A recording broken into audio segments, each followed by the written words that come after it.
Well, folks, it finally has come true. Mitch McConnell will be retiring from the United States Senate in 2026. He is one of the longest serving Republicans in the Senate. He is one of the longest serving Republicans in leadership. It's like, he's had a career that has spanned from 1985 to 2026 in the Senate from Kentucky. Kentucky will finally be able to nominate an actual senator to fight for what the people of Kentucky want, someone like Rand Paul. But we got a lot to dig into today. Before we get into it, drop down below, hit that subscribe button, make sure you never miss another video from us again. Now, as we all know, Mitch McConnell has been in... And I don't want to say hot water, but hot water is kind of, it's like, he's basically like Joe Biden. He's almost not even alive at this point. It seems like every 2 weeks we were getting a little notice about how Mitch McConnell would freeze up here. Let's listen to Mitch McConnell. This is from months ago on him running in 2026. Did you hear the question, Senator? Running for re-election in 2026? All right, I'm sorry, you all. We're going to need a minute. Senator Benny. Yep.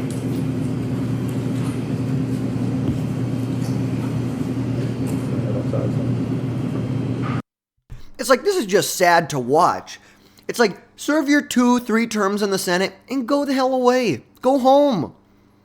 We don't want you to be a career politician. And now recently he's been wheeled around Washington, D.C., voting against basically all of the consequential nominations that President Trump has made, whether it's voting against Tulsi Gabbard or Robert F. Kennedy Jr. We're gonna see what happens. I know that the Kash Patel vote is today. Let's see. I wonder. Let's see. Oh, look at this. Susan Collins to vote against Kash Patel. What a joke. I wonder how Mitch McConnell. Let's see if we have anything about McConnell in here. It's like, my guess is that Mitch McConnell is going to vote against Kash Patel. For another video. But he's been wheeled around Washington, D.C., really trying to obstruct the Trump administration however they can. Now, you could say Mitch McConnell was one of the most consequential Republicans in Washington, D.C. over the last 50 years. I think that is a fair assessment. But Mitch McConnell made a decision that he was going to flush that all down the toilet. Whether it was all the reform he did to the judicial. Think about this, he held a Supreme Court seat hostage for 14 months. So Donald Trump, and we didn't even know Trump was going to get elected. Nobody thought he was going to be elected. But Mitch McConnell held that seat open. And we ended up getting a wonderful Supreme Court Justice, Neil Gorsuch, out of it. McConnell helped get Samuel Alito on the Supreme Court. He helped get Clarence Thomas on the Supreme Court. He helped get Anthony Kennedy on the Supreme Court. He helped get Gorsuch, what's her name? Amy Coney Barrett onto the Supreme Court, and Brett Kavanaugh. He has got, and then you talk about judicial appointments as far as on the federal level, not just at the Supreme Court level, but on lower levels. It's like he set records for the amount of judicial appointments that they had filled, especially during Trump's term. It's like he had filled many lower level federal appointments, which in McConnell, there's a lot, and this is the sad thing. There's a lot of good things you can look at McConnell's history and be like, gosh, this is great. You think about in 2016, he said, one of my proudest moments was when I looked Barack Obama in the eye and said, Mr. President, you will not fill that Supreme Court vacancy.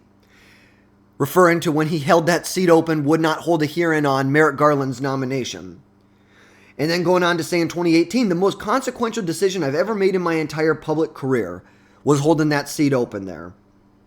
It's just insane. He set a record for the most appeal court nominations confirmed during the first 2 years of a president's term.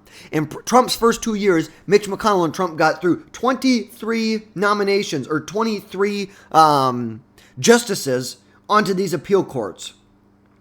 He got 3 Supreme Court justices. It's just sad. It's because he could be such, he was someone who was an obstructionist to Barack Obama, but you think all the horseshit policies that were promoted during the Bush era gave us Barack Obama. So you can look at it that way, but also he did a lot of good things as far as on the judicial side and being obstructionist to Barack Obama. But then when it come to we're not playing defense anymore and we need to put the car in drive and go, Trump was what we needed to be on, and McConnell just isn't on that boat, and he wasn't able to go with the tide. The direction that the country was going, he just was not, he wasn't, and that's why that's where he is right now, where he is a very unpopular senator in the Republican Party, in the Democrat Party. And who knows? Does he think that voting against a couple Trump nominees is all of a sudden going to make him a folk hero in the Democrat Party? Hell no. He spent 40 years fighting against the Democrats. It's like, are you kidding me? They're not going to turn around and just and make him a folk hero. They're not. It's like the Democrats are dumb, but they're not that stupid. It's like, ultimately, this is a great thing that's happening right here. Mitch McConnell not running. We're going to be able to get an actual senator from Kentucky who's going to be a Trump, America First senator. So let's take a look at the actual 2026 Senate election in Kentucky. Obviously, this is going to be a stronghold for the GOP. Right now, out of the Republican Party, Daniel Cameron, who he was the Kentucky Attorney General for 4 years and then lost to Andy Beshear in the 2023 race. He lost by about 4 or 5 points statewide in that 2023 governor's race. And then Nate Morris, who is a business conglomerate owner, let's see, is this chairman and CEO of Lexington, Kentucky-based company, Morris Industries. Let's see. Other potential, Andy Barr, who is from the 6th Congressional District, Kelly Craft, who was the former ambassador to the United Nations, who was also a candidate for governor in 2023. Robert Stivers, president of Kentucky Senate from 2013 to now represents the 25th district. And then Damian, I think, Thayer, the former state senator, who was a state senator for over 2 decades. Now, some people who have already said they're not going to run. James Comer, obviously Kentucky's 1st congressional district, very popular, America First congressman. Thomas Massey, kind of same thing. He's right in the same boat. It's kind of nice. Kentucky is a great state. They are the same state that gave us Rand Paul and Thomas Massey. It's like, how much better of a state can you get than that? You gave us 2 of the most hardcore fighters for limited government overreach. It's like, there's just so much here that Kentucky's gave us. And on the Democrat side, Pamela Stevenson, who's the minority leader of the Kentucky House of Representatives, who's represented the 43rd District since 2021, and who is a nominee for Attorney General in 2023. Now, Andy Beshear has declined to run for this race. Now, this is the thing. There are not a lot of Democrats that can win statewide in Kentucky. Andy Beshear, wherever he's running, it's going to be a close fight. Doesn't mean it's a safe fight for the Democrats, but it's going to be a close one. It's like, this is going to be a safe suit. Whoever, it's like the real challenge is going to be the primary. And if I were to throw my hat behind someone right now, Daniel Cameron, I think he was a great attorney general from Kentucky. He was the first African American to represent the Republican Party as an elected official at the state level since 1943. I think it would be great to have. He was a great attorney general for Kentucky in the years he was there. Obviously didn't win the governor's race, but so be it. Such is life. Let's see if there's anything else what the AP or Politico has to say about Mitch McConnell retiring. Let's see. An announcement is expected today at a midday floor speech. Now, and I guess, it's really not a major surprise. I think it would be more of a surprise if he said he was going to be running for re-election. It's like McConnell just turned 83 on Thursday. Recently, suffered a lot of health challenges. He fell leaving the Senate earlier this month, has been using a wheelchair, has froze up multiple times. He's had multiple falls in the last 2 or 3 years. So we're going to see exactly what happens. We're going to keep you up to date, whatever comes out as far as who, it's like we said, the primary, that's going to be the real fight for who's going to hold this seat in the 2026 election. So we're going to keep you up to date as more people join in, as we get closer to 2026, we're going to get a lot more information out for you. So as always, let me know what your thoughts are down in the comments. Give me a big thumbs up on this post, because we all know we've been waiting for this day when Mitch McConnell finally retired.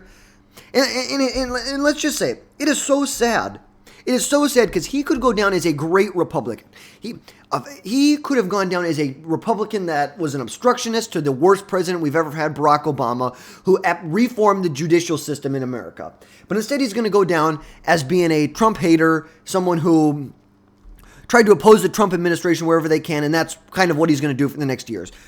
He's going to object to anything the Trump administration wants to do that's even halfway controversial. So, he just was not able to keep up with the tide, where the world went. And he is very unpopular. As much as McConnell wants to say he did everything he could to make sure Barack Obama would only be a one-term president, well, here's the thing.